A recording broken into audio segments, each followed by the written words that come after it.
Leviticus chapter 14.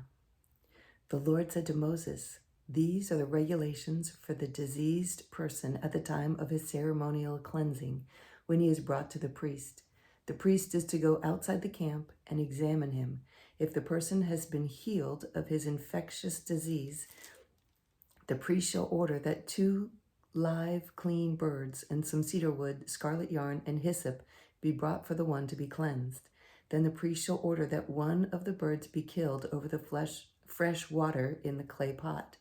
He's then to take the live bird and dip it, together with the cedar wood, the scarlet yarn, and the hyssop, into the blood of the bird that was killed over the fresh water.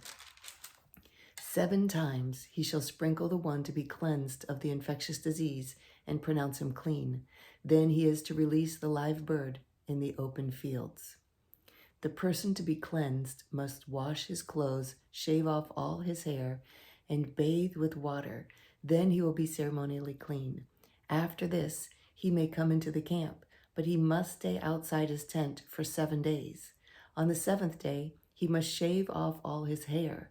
He must shave his head, his beard, his eyebrows, and the rest of his hair. He must wash his clothes and bathe himself with water, and he will be clean. On the 8th day, he must bring 2 male lambs and 1 ewe lamb a year old, each without defect, along with 3/10 of an ephah of fine flour mixed with oil for a grain offering, and 1 log of oil. The priest who pronounces him clean shall present both the one to be cleansed and his offering before the Lord at the entrance to the tent of meeting. Then the priest is to take 1 of the male lambs and offer it as a guilt offering along with the log of oil. He shall wave them before the Lord as a wave offering. He is to slaughter the lamb in the holy place when the sin offering and the burnt offering are slaughtered. Like the sin offering, the guilt offering belongs to the priest. It is most holy. The priest is to take some of the blood of the guilt offering and put it on the lobe of the right ear of the one to be cleansed, on the thumb of his right hand, and on the big toe of his right foot. The priest shall then take some of the log of oil, pour it on the palm of his own hand, dip his right forefinger into the oil of his palm, and with his finger sprinkle some of it before the Lord 7 times. The priest is to put some of the oil remaining in his palm on the lobe of the right ear of the one to be cleansed, on the thumb of his right hand, and on the big toe of his right foot, on top of the blood of the guilt offering. The rest of the oil in his palm the priest shall put on the head of the one to be cleansed and make atonement for him before the Lord. Then the priest is to sacrifice the sin offering and make atonement for the one to be cleansed from his uncleanness. After that, the priest shall slaughter the burnt offering and offer it on the altar, together with the grain offering, and make atonement for him, and he will be clean. If, however, he is poor and cannot afford these, he must make 1 male lamb as a guilt offering, and to be waved to make atonement for him, together with the 1/10 of an ephah of fine flour, mixed with oil for the grain offering, a log of oil, and 2 doves or 2 young pigeons, which he can afford, 1 for a sin offering and the other for a burnt offering. On the 8th day, he must bring them for his cleansing to the priest at the entrance to the tent of meeting before the Lord. The priest is to take the lamb for the guilt offering, together with the log of oil, and wave them before the Lord as a wave offering.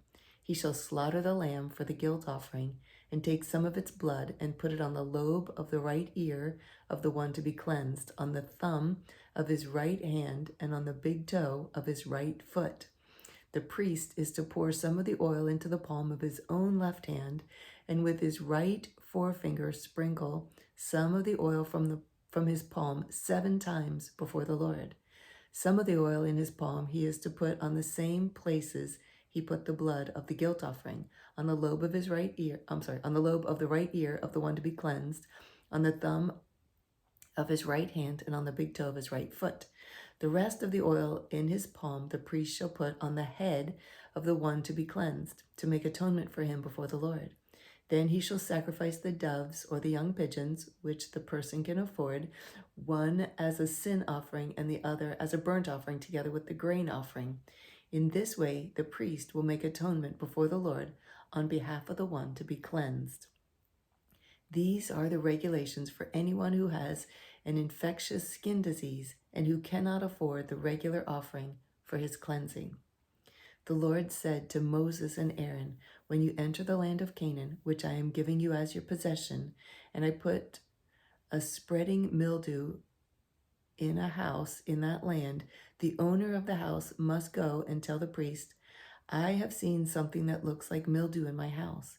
The priest is to order the house to be emptied before he goes into it to examine the mildew, so that nothing in the house will be pronounced unclean. After this, the priest is to go in and inspect the house. He is to examine the mildew on the walls, and if it has greenish or reddish depressions that appear to be deeper than the surface of the wall, the priest shall go out the doorway of the house and close it up for 7 days. On the 7th day, the priest shall return to inspect the house. If the mildew has spread on the walls, he is to order that the contaminated stones be torn out and thrown into an unclean place outside the town. He must have all the inside walls of the house scraped, and the material that is scraped off dumped into an unclean place outside the town. Then they are to take other stones to replace these and take new clay and plaster the house.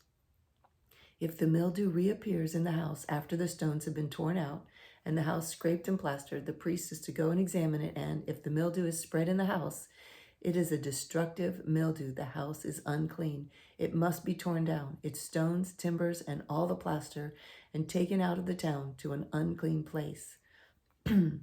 Anyone who goes into the house while it is closed up will be unclean till evening. Anyone who sleeps or eats in the house must wash his clothes. But if the priest comes to examine it and the mildew has not spread after the house has been plastered, he shall pronounce the house clean because the mildew is gone. To purify the house, he is to take 2 birds and some cedar wood, scarlet yarn, and hyssop. He shall kill one of the birds over the fresh water in the clay pot. He then is to take the cedar wood, the hyssop, the scarlet yarn, and the live bird, dip them into the blood of the dead bird and the fresh water, and sprinkle the house 7 times. He shall purify the house with the bird's blood, the fresh water, the live bird, the cedar wood, the hyssop, and the scarlet yarn. Then he is to release the live bird in the open fields outside the town. In this way he will make atonement for the house, and it will be clean. These are the regulations for any infectious disease, for an itch, for mildew in clothing or in a house, and for a swelling, a rash, or a bright spot to determine when something is clean or unclean. These are the regulations for infectious skin diseases and mildew. Leviticus chapter 15. The Lord said to Moses and Aaron, "Speak to the Israelites and say to them, when any man has a bodily discharge, the discharge is unclean. Whether it continues flowing from his body or is blocked, it will make him unclean. This is how his discharge will bring about uncleanness. Any bed the man with a discharge lies on will be unclean, and anything he sits on will be unclean. Anyone who touches his bed must wash his clothes and bathe with water, and he will be unclean till evening. Whoever sits on anything that the man with the discharge sat on must wash his clothes and bathe with water, and he will be unclean till evening. Whoever touches the man who has a discharge must wash his clothes and bathe with water, and he will be unclean till evening. If the man with the discharge spits on someone who is clean, that person must wash his clothes and bathe with water, and he will be unclean till evening. Everything the man sits on when riding will be unclean, and whoever touches any of the things that were under him will be unclean till evening. Whoever picks up those things must wash his clothes and bathe with water, and he will be unclean till evening.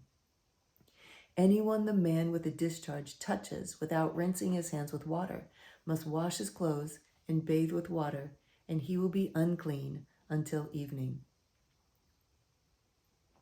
A clay pot that the man touches must be broken, and any wooden article is to be rinsed with water.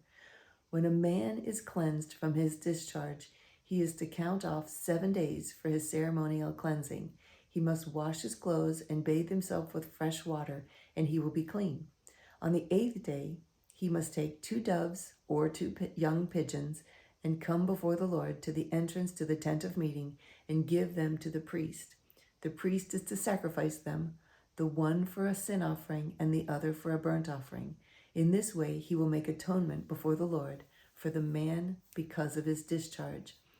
When a man has an emission of semen, he must bathe his whole body with water, and he will be unclean until evening. Any clothing or leather that has semen on it must be washed with water, and it will be unclean until evening.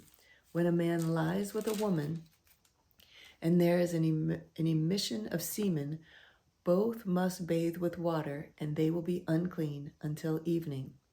When a woman has her regular flow of blood, the impurity of her monthly period will last 7 days, and anyone who touches her will be unclean till evening. Anything she lies on during her period will be unclean, and anything she sits on will be unclean. Whoever touches her bed must wash his clothes and bathe with water, and he will be unclean until evening. Whoever touches anything she sits on must wash his clothes and bathe with water, and he will be unclean till evening. Whether it is the bed or anything she was sitting on, when anyone touches it, he will be unclean till evening. If a man lies with her and her monthly flow touches him, he will be unclean for 7 days. Any bed he lies on will be unclean.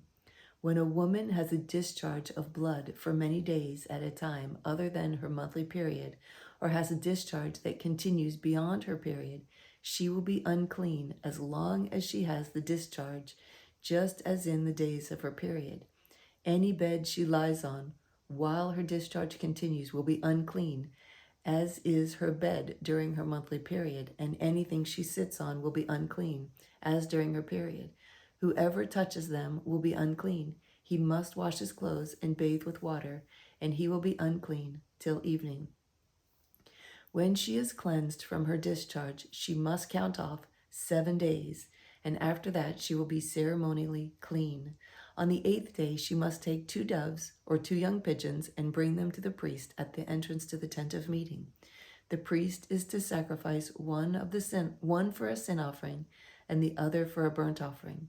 In this way, he will make atonement for her before the Lord for the uncleanness of her discharge. You must keep the Israelites separate from things that make them unclean, so they will not die in their uncleanness for defiling my dwelling place, which is among them.